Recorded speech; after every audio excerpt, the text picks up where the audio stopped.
अरे, आ गए आप लोग। मुझे तो पता ही नहीं चला। कब आए आप लोग?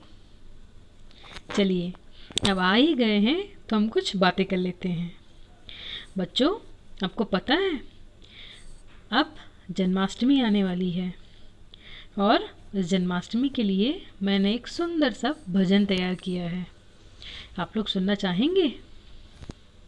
नहीं नहीं नहीं, मैं नहीं सुनाने वाली हूँ आप लोगों को। आप लोग मुझ पर हंसेंगे। हंसेंगे तो नहीं? पक्का? सुना दूँ? चलिए ठीक है, मैं आपको जन्माष्टमी के ऊपर श्री कृष्ण का एक भजन सुनाती हूँ। ठीक है, हंसिएगा मत मुझ पर। चलिए। मीठे रस से भरियोरी राधा रानी लागे, महारानी लागे, मने कारो कारो जमुना जीरो पानी लागे।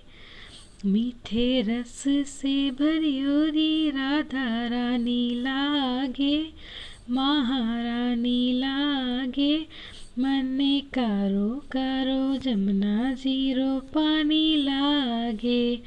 राधे राधे राधे राधे।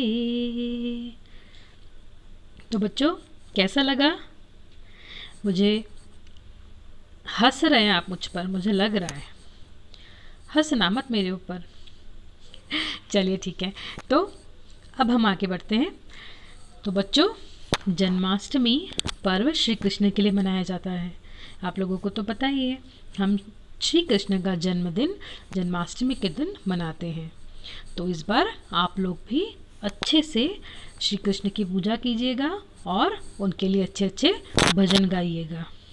ठीक है? चलिए, अब आप लोग मेरी आवाज़ से पहचान तो गए होंगे कि मैं कौन हूँ। मैं Shivani Kashyap, advanced academy school से। आगे बढ़ते हैं। कक्षा 3, पाठ 3, मात्राएं, शब्द और वाक्य। ठीक है, चलिए। तो मात्राएं। व्यंजन से जब स्वर है मिलते, मात्राओं का रूप है धरते, मिलजुल कर फिर शब्द बनाते, हंसते गाते शोर मचाते, शब्द कहाँ फिर चुप रह पाते, मिलकर सुंदर वाक्य बन जाते।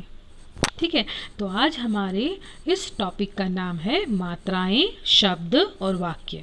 तो बच्चों, पिछली कक्षा में हमने मात्राएं पढ़ी हैं, हम शब्द भी बनाते हैं, वाक्य भी हमने थोड़े से सीखे हैं, लेकिन हम कक्षा 3 में इसको थोड़ा सा और अच्छे से समझते हैं। ठीक है, आगे बढ़ते हैं। देखिए, स्वर और व्यंजन मिलकर शब्द बनाते हैं। स्वर जब पहले आए और व्यंजन बाद में आता है तो वह अपने मूल रूप में ही रहता है। मतलब जो स्वर होता है वह अपने मूल रूप में होता है। जैसे देखिए, मैंने यहाँ पे दिया है उदाहरण, ए धन न धन क, ऐनक। ठीक है, ये स्वर जो है ए, ये अपने मूल रूप में है। अ धन ब, अब। ठीक है, तो अ अपने आप में स्वर है, वो अपने मूल रूप में ब के साथ जुड़ा हुआ है, मतलब अब। ठीक, अब जब अगर अ स्वर रहित व्यंजन पहले आए और स्वर उसके बाद जुड़े तो स्वर एक निश्चित चिन्ह के रूप में जुड़ते हैं। जैसे क हलंत धन आ, क के नीचे जो लगा हुआ डंडी दिख रही है आपको, उसे हम कहते हैं हलंत। ठीक है, क धन आ, का। ल धन ए, ले। ठीक है, तो यहाँ पर जो आ की मात्रा है उसके लिए चिन्ह एक अलग है, ए की मात्रा के लिए चिन्ह है वो एक निश्चित चिन्ह है। तो स्वरों के निश्चित चिन्हों को हम क्या कहते हैं? मात्रा कहते हैं। ठीक है, स्वरों के कुछ निश्चित चिन्ह होते हैं जिन्हें हम मात्रा कहते हैं। तो बच्चों, स्वर अ ये होता है जो जिसकी कोई मात्रा नहीं होती है, लेकिन ये सभी व्यंजनों के साथ जुड़ा होता है। ठीक है, बिना अ के कभी भी कोई व्यंजन नहीं लिखा जाता, यह हमेशा हर व्यंजन के साथ जुड़ा रहता है। चलिए जल्दी से हम एक टेबल पढ़ लेते हैं जिसमें हमने स्वरों की मात्राएं लिखी हैं और उसके साथ साथ एक शब्द बनाए हैं। स्वर, मात्रा, व्यंजन मात्रा के साथ और शब्द। ठीक है। अ की कोई मात्रा नहीं होती। जब वो किसी वर्ण में मिलता है, किसी व्यंजन में मिलता है, तो वह हर व्यंजन में मिला हुआ रहता है, वो ऐसे ही लिखा जाता है।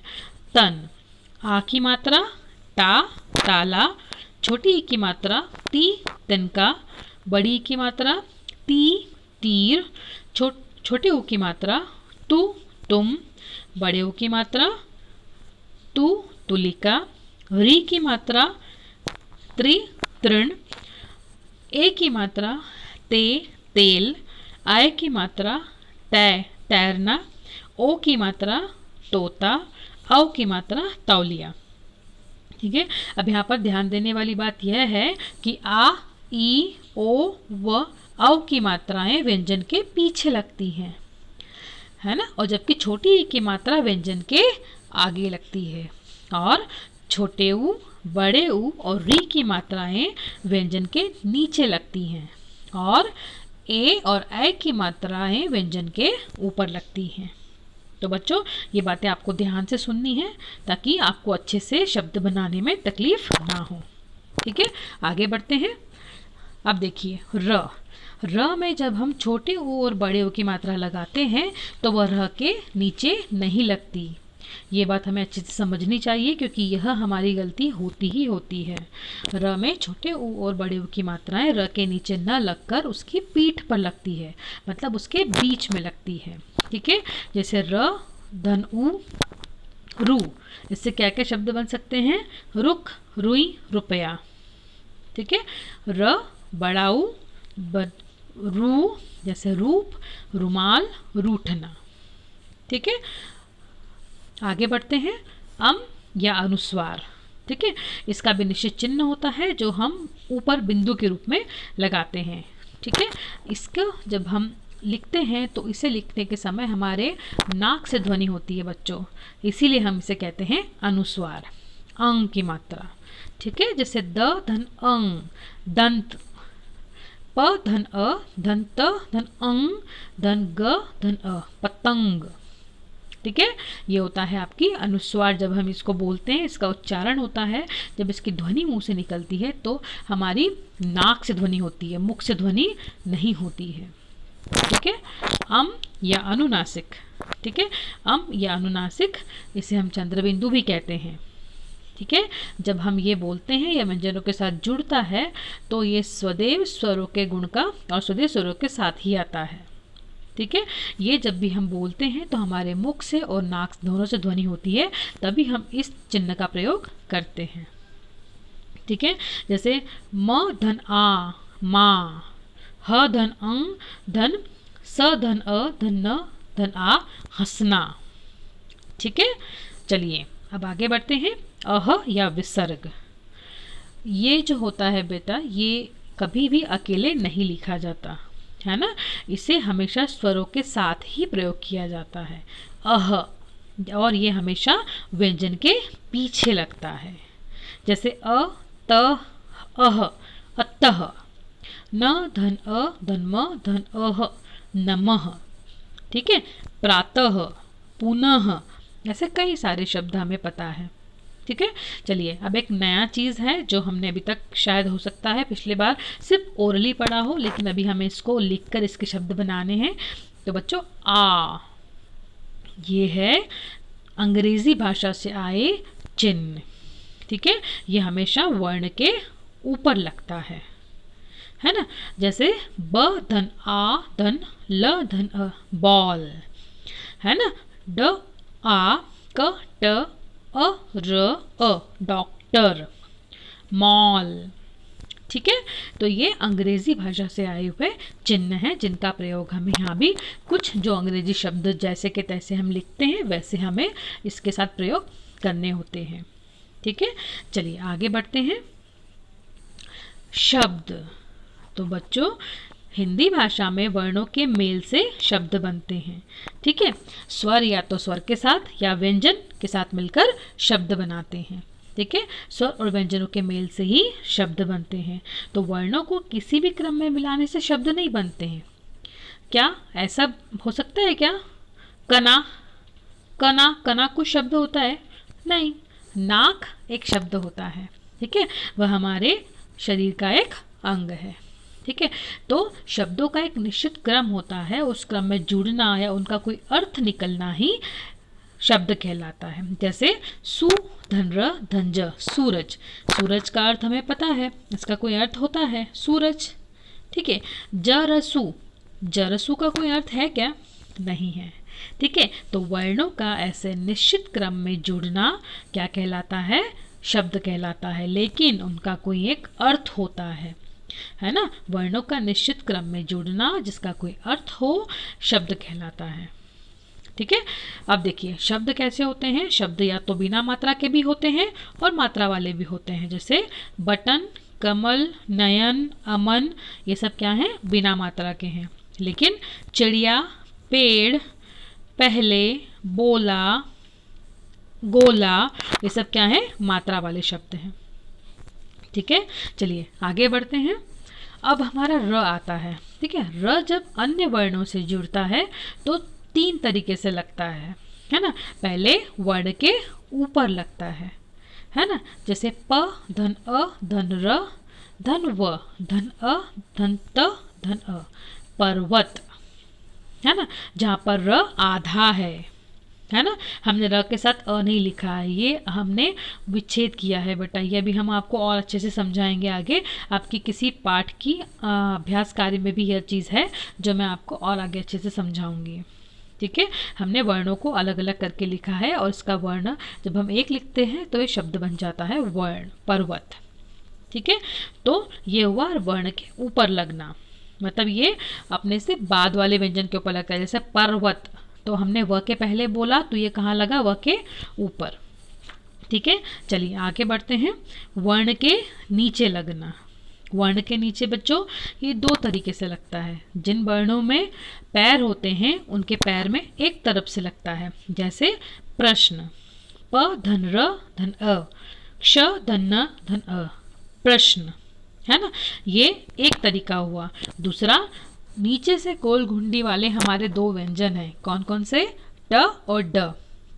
ये उनमें भी लगता है, ये इसमें र बाद में बोला जाता है।